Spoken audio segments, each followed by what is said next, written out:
Haleluya. Mari kita berdoa. Aku mohon kuasa Yesus bekerja, kekuatan Elohim bekerja, bebaskan dari yang jahat, bebaskan dari kutuk, bebaskan dari kegelapan. Darah Yesus, sucikan tubuh jiwa roh kami dan lindungi kami semua di dalam nama Yesus. Yang percaya katakan, silakan duduk. Shalom. Hari ini kita bahas tentang Roh Kudus. Apa saudara? Nah, kerajaan Elohim didirikan berdasarkan 12 rasul. Berapa saudara? Nah, mari kita buka Alkitab kita, Kisah Para Rasul pasal 1 ayat 6 sampai dengan ke-9. Kisah Para Rasul pasal 1 ayat 6 sampai dengan ke-9. Saudara yang ganjil, saya yang genap. Maka bertanyalah mereka yang berkumpul di situ, Tuhan, maka engkau pada masa ini memulihkan kerajaan bagi Israel?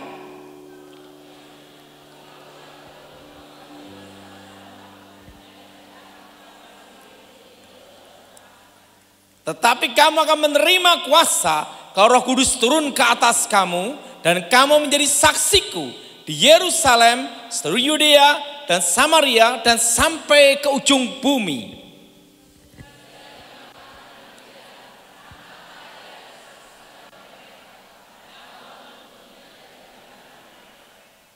Alkitab berkata saksiku. Apa saudara?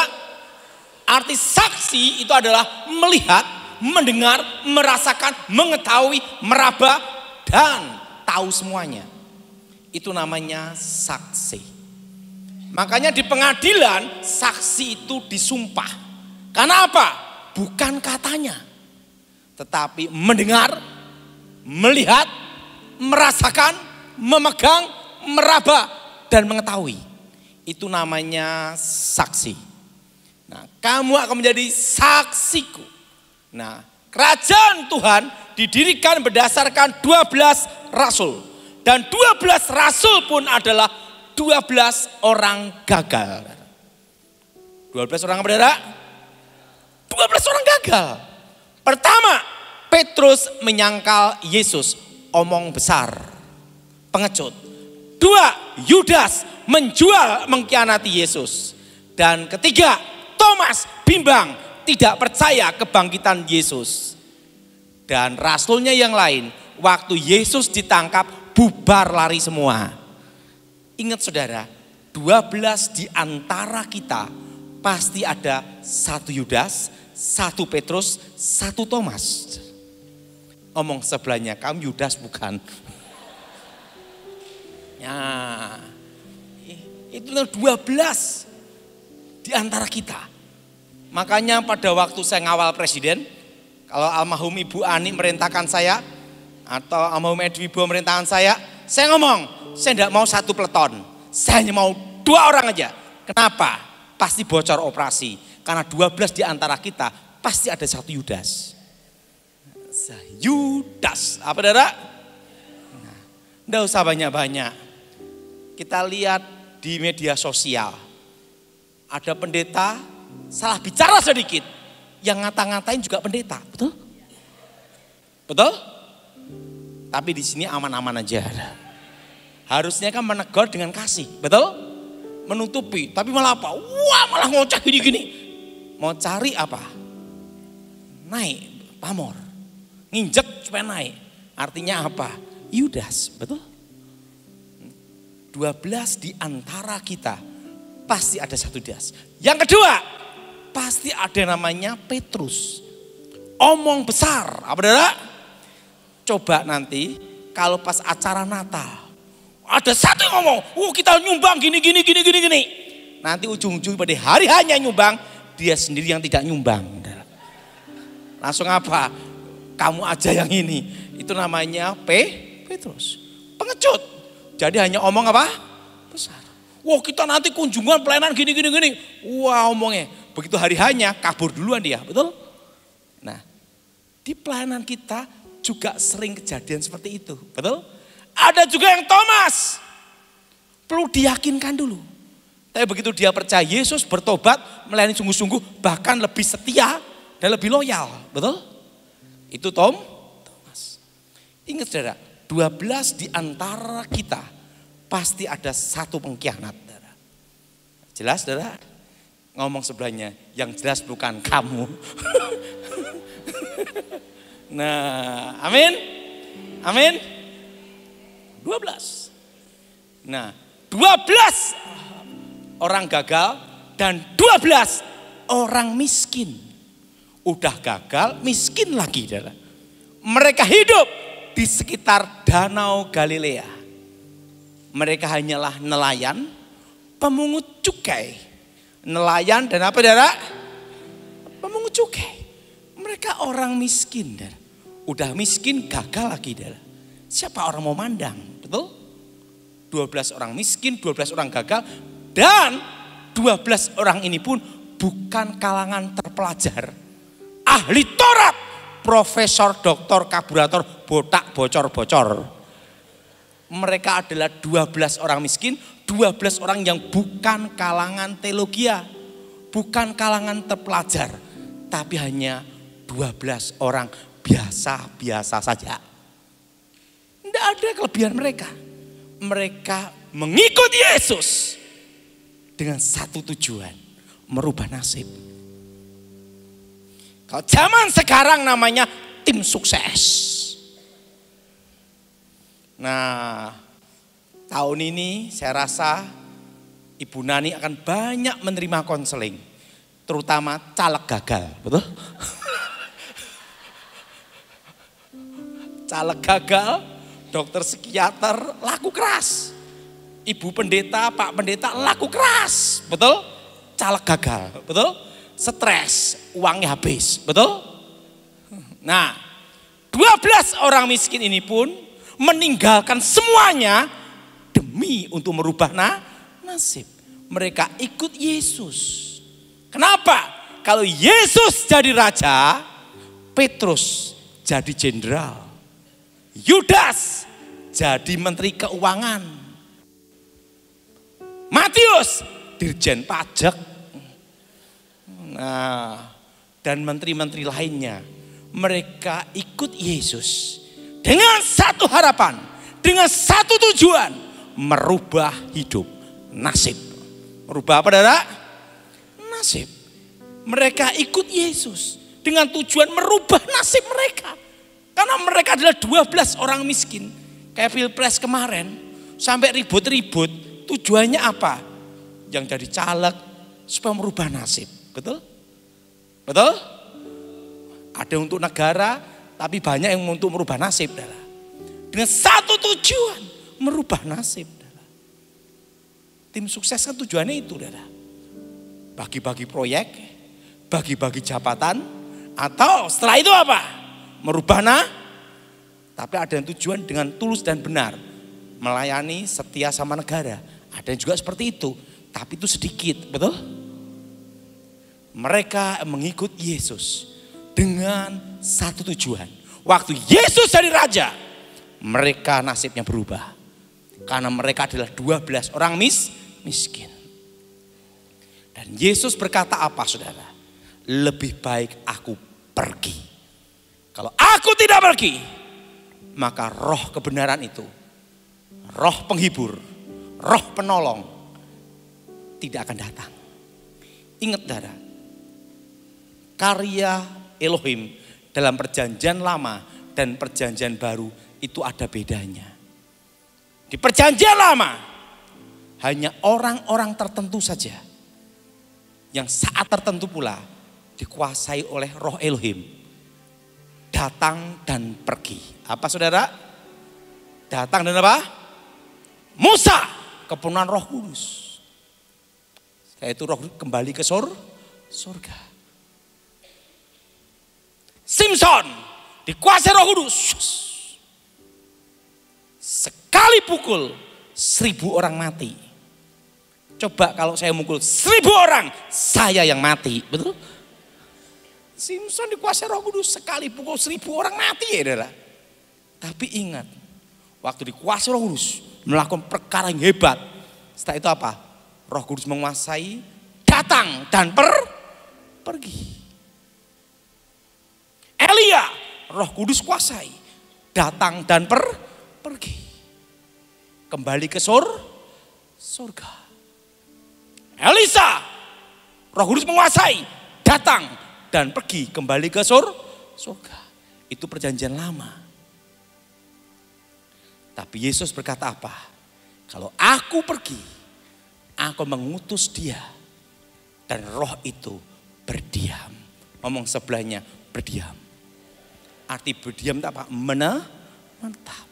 Bukan datang dan pergi, datang dan pergi. Menuntunmu dalam seluruh kebenaran. Dalam hidup ini kita perlu dihibur. Karena kita banyak masalah, tantangan, problem dalam hidup kita. Baik pekerjaan, rumah tangga, keluarga, semuanya. Maka kita perlu apa? Penghibur. Betul? Roh penghibur. Dan roh penolong. Kita ini manusia lemah. Kita perlu ditolong tuh. Dan roh itu, roh penolong, roh kebenaran, roh penghibur. Dan apa yang terjadi? Waktu mereka ikut Yesus. Dengan tujuan merubah nasib. Waktu Yesus ditangkap. Hilanglah semua harapan. Bubar. Ibaratnya calon presidennya kalah. Ibaratnya seperti itu, saudara. Waktu mereka melihat Yesus ditangkap, down, betul? Tentara Romawi menangkap, betul? Masuk penjara. Diserahkan ke Pontius Pilatus. Para imam menyerahkan. Pada waktu Yesus ditangkap, mereka hilang harapan. Apa saudara? Mereka ketakutan. Dan waktu Pontius Pilatus pilih Barnabas atau Yesus? Mereka milih apa? Barnabas. Yesus disalib. Waktu Tuhan Yesus disalib, ingat, semua harapan mereka hilang. Betul? Karena jagonya mati. Betul? Jagonya berada mati. Yang diharapkannya mati. Tapi ingat, waktu Yesus bangkit, hari yang ketiga, mereka ada harapan kembali. Ingat saudara, apapun tantangan, apapun badai, apapun rintangan dalam hidupmu, yang tidak boleh hilang adalah satu, harapan. Apa saudara? Kalau orang sudah hilang harapan, itu yang bahaya. 4S, sedih, stres, stroke, selesai. Betul? Hilang harapan semua. Kalau udah gini, nah udah nunggu selesai dah. Ingat saudara, harapan. Apa saudara? Mereka punya harapan kembali. Yesus memulihkan Israel. Menjadi raja duniawi, raja politik. Yudas diganti Matias. Setelah Yesus menampakkan diri. Mau naik ke surga. Mereka berkata pada Yesus, Yesus, kapan engkau memulihkan Israel? Artinya apa? Yesus, kapan engkau jadi raja? Ingat kami tim sukses. Betul? Betul? Petrus jadi jenderal. Yudas mati, bunuh diri, diganti Matias. Thomas, Matius, mereka jadi menteri-menteri semua. Tapi Yesus berkata apa? Engkau tidak perlu tahu masa dan waktunya yang ditetapkan Bapa. Tapi kamu akan menerima kuasa. Menerima apa saudara? Kalau Roh Kudus turun ke atas kamu. Kamu menjadi saksiku. Yerusalem, Yudea, Samaria, sampai ke ujung bumi. Waktu Yesus naik ke surga, mereka ada harapan tentang kuasa. Ingat saudara, mereka berkumpul memuji, menyembah Tuhan. Di hari Pentakosta, kenapa ramai tempat itu? Di loteng Yerusalem, mereka berkumpul. Tetapi di bawah loteng itu adalah kuburan Raja Daud. Kuburan apa saudara? Kuburan Raja Daud. Dan banyak orang Israel dari berbagai tempat berziarah di situ. Karena itu tempat makam Raja Daud. Dan pada hari Pentakosta, waktu mereka berziarah banyak di situ. Makanya tempat itu sampai ribuan, saudara. Karena berbagai tempat berziarah di makam itu, saudara. Roh Kudus turun. Apa saudara? Apa saudara? Roh Kudus turun. Dan waktu Roh Kudus turun, Petrus yang menyangkal Yesus, sekali khotbah 3.000 orang bertobat. Kenapa ribuan orang di tempat itu? Mereka yang mau ziarah, saudara. Dan apa yang terjadi, saudara? Injil itu dari Yerusalem, Yudea, Samaria, sampai ujung bumi. Seluruh dunia digoncang oleh satu kuasa. Apa saudara? Apa saudara? Siapa yang bisa merubah hidup mereka? Yaitu Roh Kudus. Siapa yang ingin hidup diubah oleh Roh Kudus? Angkat tanganmu, saudara. Ingat, saudara. Untuk terkenal selama 50 tahun itu susah sekali. Artis secantik, seganteng apapun, waktu usia 17 tahun sampai 25 dia bisa gini-gini, saudara. Wah, gini-gini. Laku, terkenal. Tapi udah usia 70 tahun. Hilang dari peredaran, betul? Makanya Ibu Nani ini hebat. Usia 80 tahun, kayak 17. Waduh, 80 tahun ya Bu ya. 80 tahun, 80 tahun. Hebat loh saudara. Nggak usah 80, yang 70 gini-gini banyak. Betul? Tapi 80 segar jalan masih gini, itu langka. Itu kuasa. Apa saudara? Kuasa. Nah saudara, ingat saudara, yang merubah hidup mereka, kuasa. Bayangkan saudara, mereka bukan hanya terkenal 100 tahun.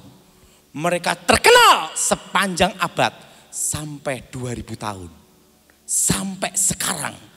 Setiap kita baca Alkitab, maka kita pasti tahu tentang kisah 12 orang gagal yang dipakai Tuhan, diberi kuasa untuk menggoncang seluruh dunia. Siapa yang bisa mengubah hidup mereka? Roh Kudus. Waktu saya bertobat, percaya Tuhan Yesus, pertama yang saya cari adalah satu, kuasa juga. Karena saya tahu kuasalah yang bisa merubah nasib saya. Kuasalah yang bisa merubah hidup saudara semua. Karena apa? Karena saya orang gagal. Sekolah Alkitab ranking 4, murid tinggal 4. Harusnya ranking 5, satu kabur, saya jadi nomor 4. Coba kalau dia tidak kabur, nomor 5. Nah. Dan saya khotbah enggak bisa waktu itu. Kalau saya khotbah, guru sekolah kita berkata, Daud kamu khotbah bagus. Alangkah baiknya kalau tidak khotbah. Bayangin. Suara ancur. Tapi saya perhatikan, 12 orang gagal menggoncang dunia. Saya tanya sama pendeta. Pendeta ngomong sama saya. Ingat, saudara, baptisan Roh Kudus itu sekali. Tapi kepenuhan itu berulang-ulang. Pendeta tuh ngomong, kamu harus dibaptis Roh Kudus dulu. Kalau Roh Kudus turun ke atas kamu, sumber dari 9 karunia itu adalah Roh Kudus. Kalau Roh Kudus turun ke atas kamu dan diam di dalam diri kamu, sebenarnya 9 karunia itu ada di dalam diri kita. Karena roh itu sumbernya adalah. Tetapi untuk mengaktifkan itu, engkau harus dibaptis Roh Kudus dulu. Dengan tanda mula-mula bahasa roh, bahasa lidah. Dan bahasa roh itu adalah kunci untuk mengaktifkan semua karunia. Pendeta itu memberitahu saya. Karena itu saudara, saya ikut 10 hari Pentakosta. Hari pertama, wah, mereka memuji menyembah di sekolah Alkitab. Wah, bahasa roh semua. Kalau saya hanya gini-gini tuh adalah haleluya, haleluya, haleluya. Tiba-tiba ada ledakan. Wah, teman saya sebelah ngomong, Roh Kudus datang. Lebih kusuk lagi dong. Haleluya. Kok 2 kali? Kan Alkitab sekali. Ini sampai 2. Enggak taunya apa. Tetangga marah lempar batu. Tetangga marah lempar apa, Saudara? Nah ini.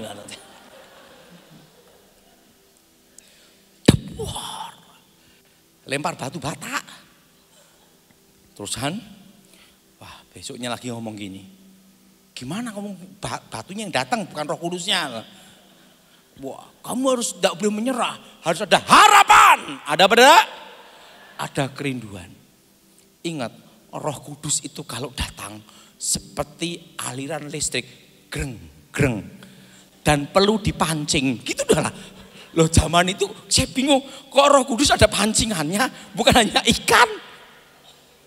Kamu harus mancing dulu. Bayangin dah. Zaman itu tuh waduh macam-macam ajaran dah. Kamu pancing dulu Roh Kudusnya. Mancingnya piye? Oh Yesus. Lawat. Nyatakan. Curahkan. Lawat. Untuk mancing Roh Kudus. Kita coba itu. Oh Yesus. Lawat. Curahkan. Paginya kesleo. Udah. Coba lagi. Wah itu tetap. Zaman itu kan ada lagu. Betapa besar kasih-Mu Allahku sehingga Kau berikan Yesus padaku. Wah, nyanyi-nyanyi, Roh Kudus datang, Roh Kudus datang. Ya, katanya suruh mancing. Oh, tiba-tiba ada cahaya terang. Teman saya ngomong, itu kemuliaan Tuhan. Lah kita kan enggak ngerti. Ya, haleluya. Tapi sejam terang terus. Akhirnya saya buka mata, enggak tahu disorot lampu sorot. Makanya terang terus. Waduh. Berbagai macam udah digunakan, mancing lah, setrum lah, bukan setrum ini dah lain. Oh, gitu dah. Wah, berbagai macam cara. Lewat 10 hari udah bubar semua. Pendeta tuh ngomong, engkau harus rindu. Apa Dara? Rindu. Tuhan tidak mencari orang pandai, tapi juga tidak cari orang bodoh, tapi orang yang mau dipakai. Rindu untuk dipakai. Waktu itu saya memuji menyembah Tuhan. Haleluya Yesus, haleluya Yesus. Lewat 10 hari dah, cari Tuhan sendiri dah, berdoa sendiri. Tiba-tiba ada suara, Daud. Buka mata langsung. Kenapa buka mata langsung? Karena di tempat sekolah Alkitab banyak yang ngerjain. Kalau ada anak yang baru bertobat, doa, Tuhan ampuni dosaku. Temennya di belakang berkata apa? Sudah ku ampuni anakku. Gitu dah. Itu sekolah Alkitab. Di sekolah Alkitab di asrama, malaikat dan setan susah dibedain di situ, Dara. Nah, makanya nyobain sekolah Alkitab, Dara. Wah, perhatiin, saya kalau doa makan itu paling cepat. Karena sudah pengalaman. Waktu doa Tuhan berkati makan ini, buka mata, lauk hilang semua, Dara. Tinggal nasinya. Asrama seperti itu udah. Nah waktu itu saya buka mata, ini suara Tuhan apa dikerjain. Tak lihat kanan kiri tidak ada orang. Daud. Jutaan manusia mendengar khotbahmu. Engkau ditunggu jutaan manusia. Langsung Tak lihat, tiba-tiba atap itu hilang. Tiba-tiba Roh Kudus turun. Ada aliran luar biasa. Dan mulut saya berbahasa roh, berbahasa lidah. Baptisan Roh Kudus. Nah, kalau kita dibaptis Roh Kudus itu sadar. Pak, kalau tidak sadar gimana? Itu kesurupan. Bahasa Ibrani, bahasa Inggris, bahasa Cina. Langsung deh. Disitulah api itu menyala. Pertama kali dalam hidup saya adalah. Setelah itu saya tanya sama pendeta, sekarang udah dibaptis Roh Kudus, bagaimana mengaktifkannya? Langsung pendeta tuh ngomong gini. Kalau keran air baru tidak pernah dipakai, sekalipun baru, tapi puluhan tahun tidak dipakai, waktu dibuka macet, betul? Tapi kalau keran air itu selalu dipakai terus, waktu dibuka langsung kencang, pas. Demikian hidupmu, kuasa itu seperti itu. Gimana mengaktifkannya? Ingat, kuncinya adalah bahasa roh. Dan kuncinya adalah apa? Kamu harus melangkah. Pendeta itu ngomong sama saya. Bukan pendeta terkenal dia, biasa aja. Kita harus melangkah. Harus apa saudara? Melangkah. Saya tanya sama pendeta itu, gimana caranya melangkah? Kamu mau ngelihat apa? Kuasa itu ingin bekerja dalam hidupmu dalam hal karunia apa? Kesembuhan. Kalau gitu kamu cari orang sakit. Ingat, saksi itu apa? Melihat, merasakan, mendengar, dan mengetahui. Kamu merasakan kuasa Tuhan dalam hidupmu, bersaksilah, betul? Merasakan kebaikan Tuhan, bersaksilah. Saksi itu apa? Merasakan, melihat, mendengar. Gimana caranya? Cari orang sakit. Di mana? Di rumah sakit. Saya cari rumah sakit Panti Kosalah di Solo. Ada Aminah, ada Abdullah. Wah, yang seiman aja susah, apalagi yang beda iman gitu lah. Saya cari yang penyakitnya paling ringan dulu, ambeien. Paling ringan aja. Belajar tuh jangan yang berat-berat, betul? Wah, ini kelihatannya ringan nih, bapak-bapak. Saya tanya, Pak sakit apa? Tipes kronis komplikasi. Tidak boleh berdiri atau duduk. Kenapa? Usus rontok. Hah? Jadi pertama baru belajar langsung kelas berat. Waduh, piye ya? Tak doain. Saya berdoa menyembah Tuhan. Tangan getar goyang-goyang. Kenapa tangan getar goyang-goyang? Tanda tidak yakin. Waduh, ini berat loh ini. Kenapa? Lagi wongnya mati ya. Saya beritahu, makanya di gereja kalau ada doa, oh Tuhan lawat. Ngomong sebelahnya, kamu tidak yakin ya? Coba tanya aja, supaya ya yakin. Oh Tuhan lawat, Tuhan. Dalam hati, iki piye, iki begitu doa. Iki caranya gimana? Tiba-tiba ada suara. Bangunkan dia, bangkit berdiri. Wah, kaget saya. Ini suara Tuhan atau bukan ini? Ini kalau bukan suara Tuhan, habis doa melebu penjoro ya. Lah ususnya rontok. Waduh. Tapi saat itu juga ingat satu hal. Kalau engkau tidak melangkah, maka kuasa itu tidak bekerja. Kita harus apa? Melangkah dan percaya. Ya udah, Bapak percaya Yesus sembuhkan? Ya, bangun berdiri. Nggak taunya takut mati juga dia. Langsung tak pegang gini, lompat dia. Wah, aku ngomong, oh Tuhan terserah engkau lah saya gitu lah. Tiba-tiba saya merasa ada aliran listrik luar biasa, nyetrum, gitu lah. Dan tiba-tiba dia berdiri dan tidak mati dah. Langsung gini sembuh dah.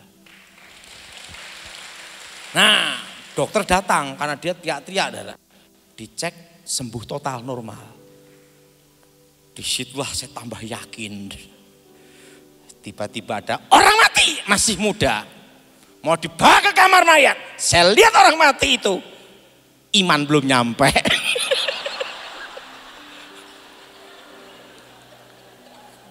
Kenapa? Yang hidup aja susah apalagi yang mati. Iman belum nyampe. Nah, setelah itu saya mengerti kuasa itu bekerja kalau kita harus apa? Melangkah. Setelah itu saya tanya sama Pak Pendeta. Oh, baru mengerti harus melangkah. Nah, kamu pelayanan apa? Saya bingung mau pelayanan apa. Khotbah susah. Karena apa? Saya hanya sekolah Alkitab setingkat SMA. Kalau lulus maksimal jadi guru sekolah minggu. Karena syaratnya harus STH. Waktu saya sekolah Alkitab di Inteos. Pelayan Injil aja itu berapa tahun. Wah, berarti untuk jadi pengkhotbah jangan haraplah gitu dah lah. Khotbah udah bisa. 2, ngajar sekolah minggu bubar juga. Nyanyi suara ancur. Ada satu ide, satu pelayanan yang proyek thank you dan orang banyak tidak mau. Pelepasan usir setan. Tidak ada yang mau masuk situ. Kenapa? Proyek terima kasih. Kenapa terima kasih? Misalnya orang susah mati. Punya jimat, tidak bisa mati-mati. Kita doain pengusiran setan. Setannya keluar langsung meninggal. Belum sempat ngasih PK.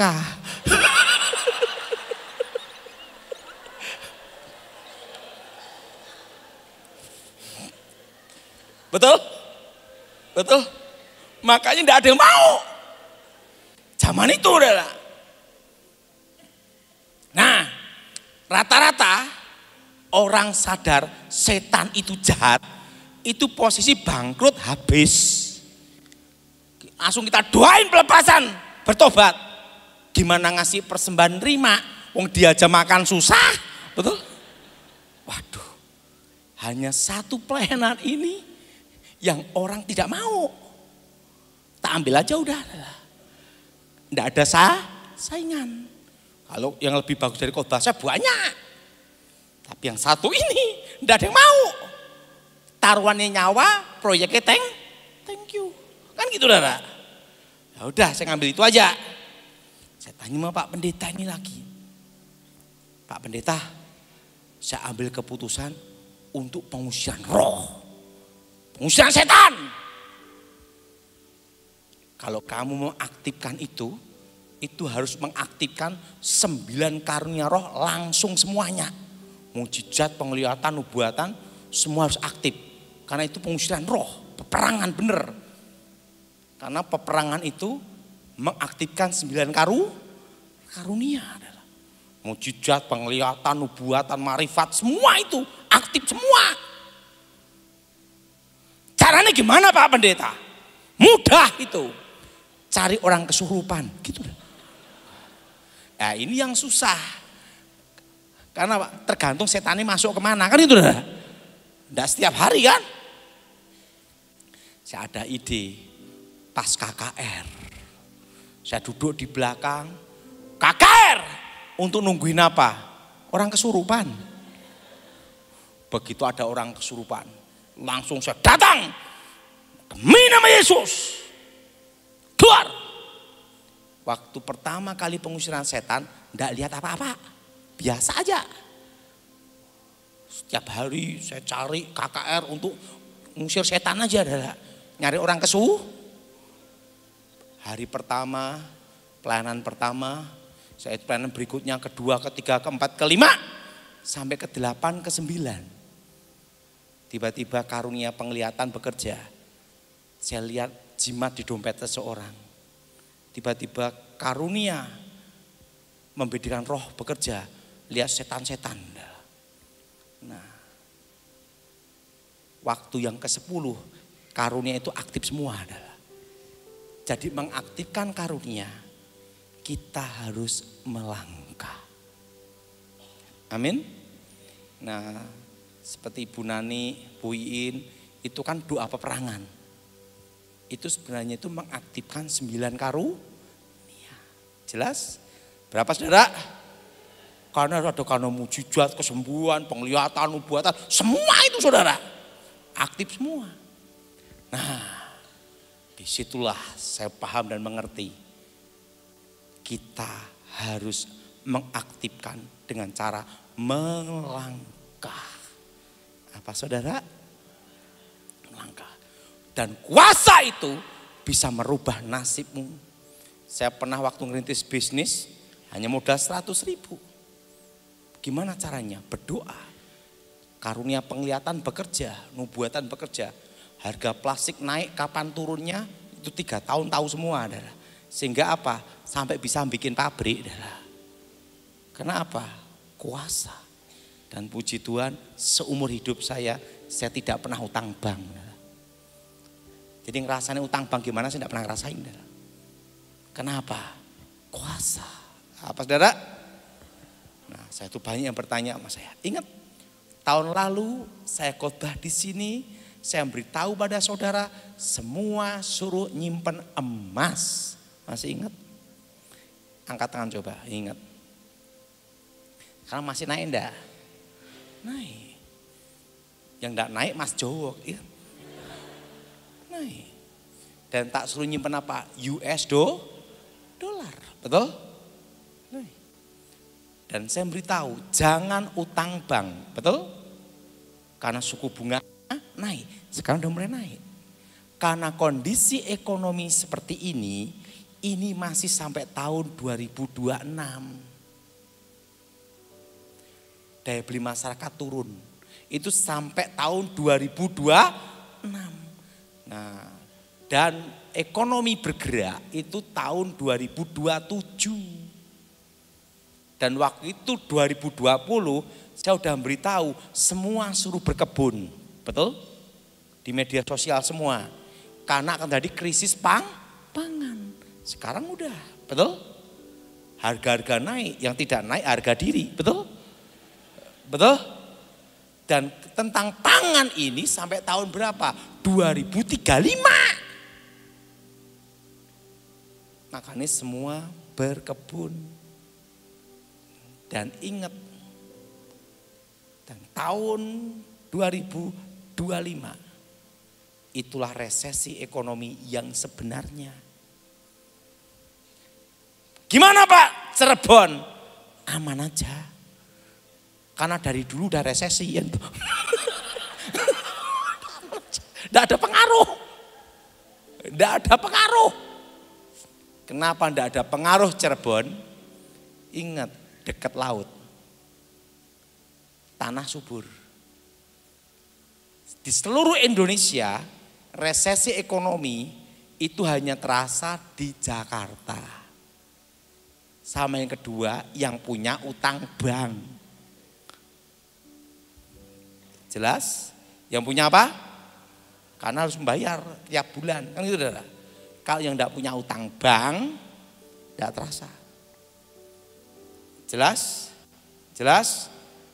Pak udah terlanjur utang gimana? Lunasin. Desa lunasin gimana? Jangan nambah utang lagi. Karena kondisi seperti ini masih sampai tahun 2026. Jelas saudara? Jelas? Jelas? Pak, aman enggak Indonesia? Aman.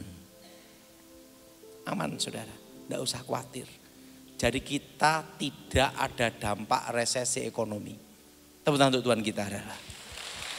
Jelas? Jelas? Kenapa? Sumber daya alam. Jelas? 2 musim, kemarau dan hujan. Asal tidak malas, tetap hidup. Jelas? Jelas? Nah, yang terasa berat tahun depan itu mereka yang punya utang bank. Tapi beda dengan orang yang bisnis pertambangan, itu beda. Tapi itu kan hanya segelintir, jelas saudara? Segelintir aja.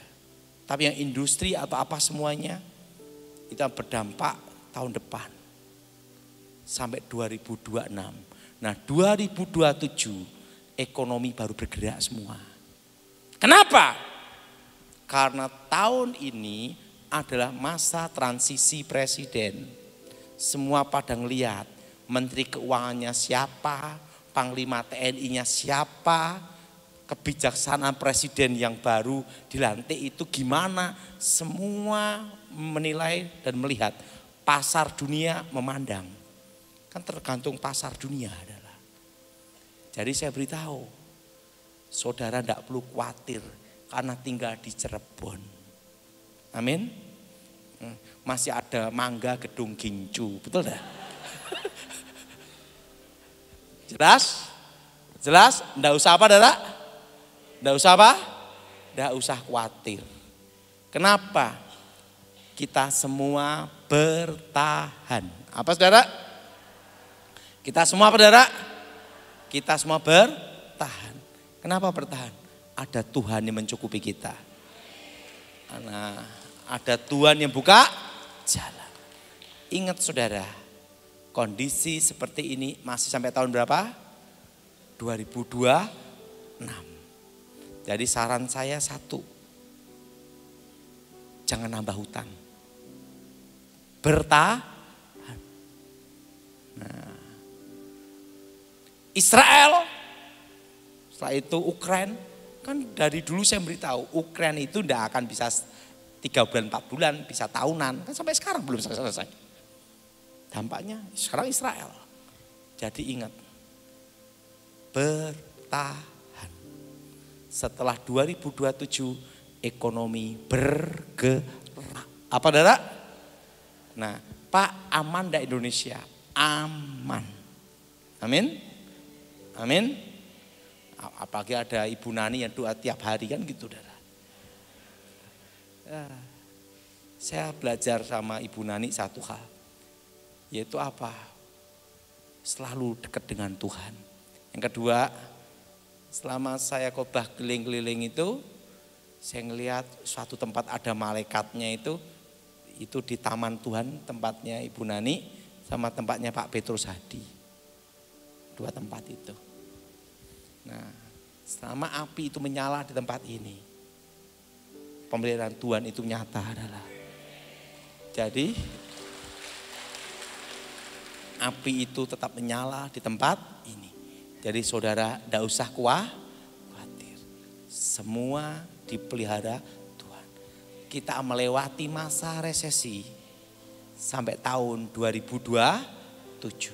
2027 tepatnya bulan Februari semua baru bergerak semua. Itu pergerakannya adalah. Tidak usah takut. Pak, bisnis saya gimana? Jalani aja. Pokok tetap bertahan, jangan terpancing utang bank. Dan ibu-ibu jangan terpancing untuk gesek kartu kredit terus, betul? Bertahan apa adanya, hidup apa adanya. Ada satu pelajaran pada waktu saya ngawal presiden, beliau ngomong gini. Ada 3 penyamaran yang sempurna, yang hebat. Pertama, kalau kamu ingin aman dalam hidupmu, nyamarlah jadi orang miskin, betul? Orang mau ngerampok males, betul enggak? Betul? Betul? Kedua, menyamar menjadi orang yang bukan siapa-siapa. Dan yang ketiga yang paling sempurna, menyamar jadi orang gila. Itu penyamaran intelijen yang paling sempurna. Kan enggak ada yang nanyain orang gila. Kalau dia nanya sama-sama ada 3 penyamaran sini. Dan penyamaran yang biayanya berat dan besar dan susah. Itu menyamar jadi orang kaya. Modalnya terlalu gede. Tapi menyamar 3 ini paling hemat, paling ngirit dan paling aman. 1, menyamar jadi orang apa? Saudara jangan suka bergaya di media sosial, Rolex, Hermes, surat pajak besok datang, betul? Betul? Betul? Langsung SPT-mu piro. Kalau hidup saya aman. Dari kepala sampai kaki di bawah 1 juta. Celana ini $10. Beli di Amerika. Udah umur 20 tahun. Jadi kalau ada, hidup kita happy kalau kita ini hidup enggak terlalu macam-macam enggak lah. Suatu kali ada pertemuan kolonel-kolonel sama jenderal. Ngomong baru meeting ngobrol sama saya. Mereka nganter saya pulang. Pak Daud mau pulang ya? Oke. Bawa mobil Pak Daud. Bawa. Saya mau lihat mobilnya Pak Daud. Kolonel-kolonel sama jenderal turun dari itu. Lihat. Mobilmu mana Pak Daud? Ini Katana. Tahun 94-an tuh. Loh, Daud ini mobilmu? Iya. Kenapa tidak ganti? Ini paling aman. Kalau ada rampok yang mau ngerampok, tidak usah ngerampok, tak kasih ikhlas. Loh kenapa? Karena bulan depan harus servis terus. Ganti mesinnya. Saya kok, wah gitu Daud, iya. Kenapa? Mobil tua, siapa yang mau ngerampok, betul enggak? Mau ngerampok, tidak usah ngerampok. Mau dirampok apa? Waktu saya dulu ngajar di Akademi Polisi kan, waktu saya tugas kan biasa dikawal. Saya mau enggak usah ngawal. Ada Pak Letnan 1, enggak usah ngawal saya, enggak usah. Kenapa? Apa yang mau dirampok dari saya? Alkitab. Enggak usah ngerampok, tak kasih aja, ikhlas. Betul enggak? Kalau kita hidupnya itu apa adanya, enggak macam-macam, kemanapun pergi engkau aman. Betul? Tapi kalau kamu bawa emas 1 kilo di sini, wah kemana-mana, rampok udah nunggu, betul? Hidup apa? Apa? Happy aja lah. Ingat hati yang gembira adalah dan yang kedua ingat saudara, tahun depan semua aman, bertahan. Amin. Boleh tanya jawab Bu Nani? Nah, 3 orang bertanya, silahkan.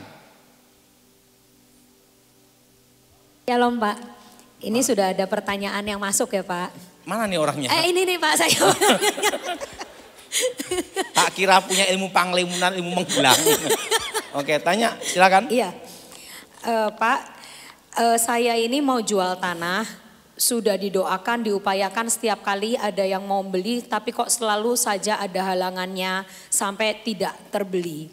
Orang dari yang tiba-tiba sakit sampai meninggal tidak terjual. Kenapa ya Pak? Mohon petunjuknya. Sampai sudah dijual semurah-murahnya pun tetap tidak laku, selalu batal terus.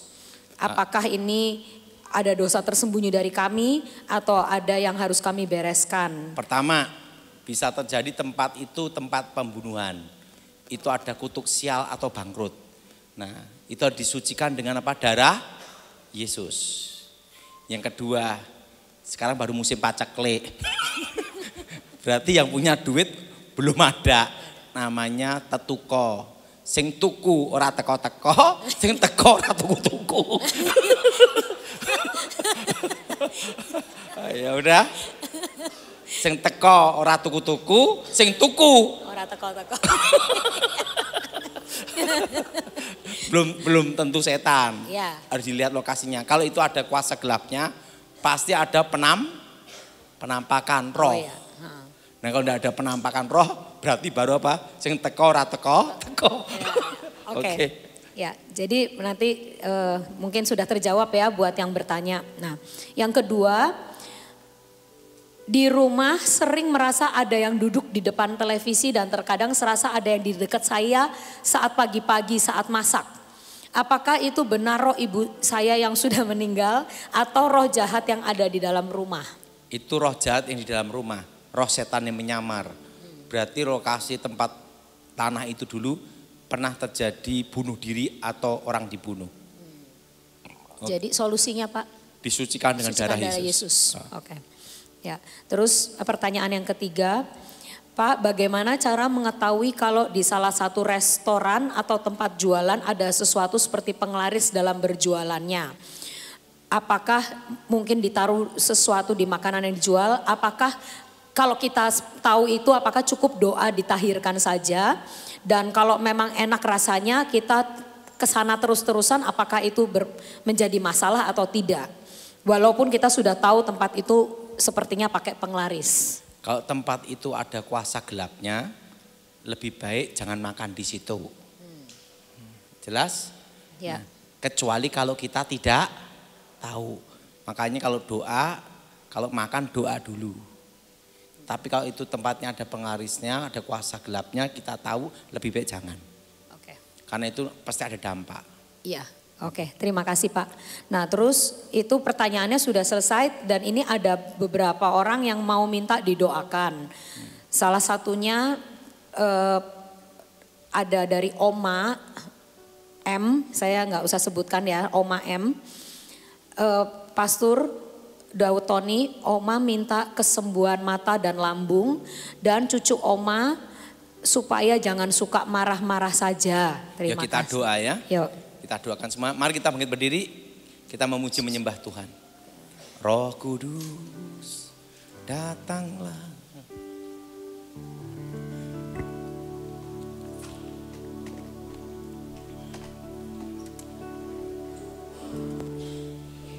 Kita berdoa untuk omanya dulu ya. Tuhan Yesus berkati oma ini Tuhan. Yang sakit saat ini kau tumpang tangan Tuhan, kau sembuhkan. Bebaskan dari yang jahat, bebas dari kegelapan. Jamah cucunya supaya bertobat, mengenal Tuhan secara pribadi. Kerajaan Tuhan datang menjadi Tuhan. Lawat ya Tuhan. Dan lawat kami semua Tuhan dalam kehendak Elohim. Nyatakan kuasamu, penuhi kami dengan roh Elohim. Roh Kudus datanglah. Roh Kudus datanglah.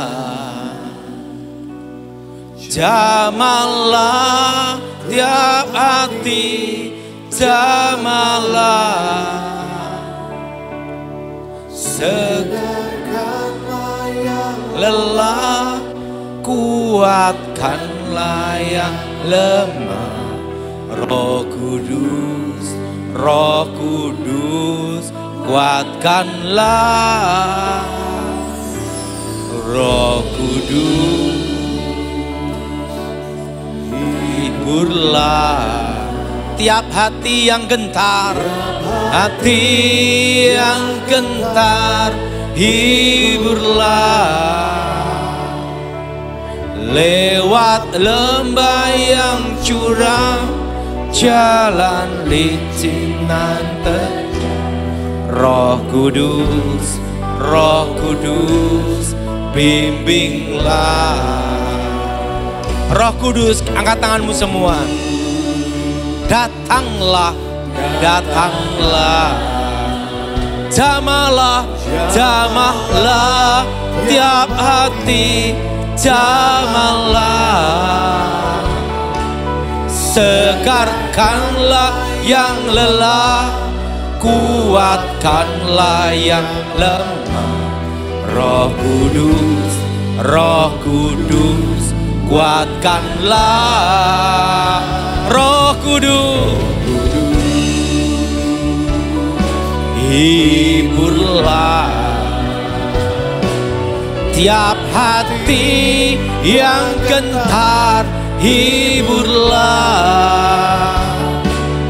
Lewat lembah yang curam, jalan licin nan terjal.